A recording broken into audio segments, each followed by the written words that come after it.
भारतानं जे अमेरिकेसोबत केलेली डील, त्यामध्ये कुठले कुठले मुद्दे असू शकतात, याची आपण माहिती घेणार आहोत.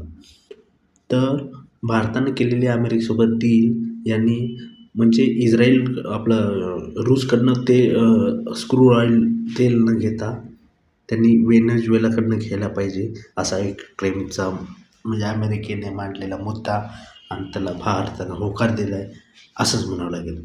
आणि भारताने एवढ्या वर्ष कृषीमध्ये म्हणजे आपल्या भारतीय कृषी कृषी उत्पन्नामध्ये याच्यामध्ये बाहेर देशाची कोणाची दखल नाही करतात म्हणजे मार्केट खुलं नाही केलं होतं, केलं नव्हतं. पण आता अमेरिकेसाठी ते मार्केट खुलं केलं का काय? म्हणजे सरकारने याच्याबद्दल कुठलीही माहिती दिली नाही. पण अमेरिकेचे मंत्री आणि कृषी मंत्री वगैरे ते म्हणत आहेत अमेरिकेसाठी भारताने कृषीचे सर्व दरवाजे ओपन केले त्यांच्या प्रोडक्टसाठी, त्यांच्या सामानासाठी. तर हे दुर्दैवच म्हणावं लागेल. भारताचे शेतकऱ्याचे म्हणजे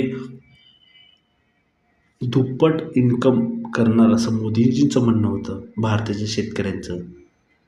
पण ते दुप्पट तर नाही झालं. अजून कमी होण्याची शक्यता आहे वाटते. तुम्हाला काय वाटतं कमेंट बॉक्समध्ये सांगा. धन्यवाद. जय हिंद, जय महाराष्ट्र.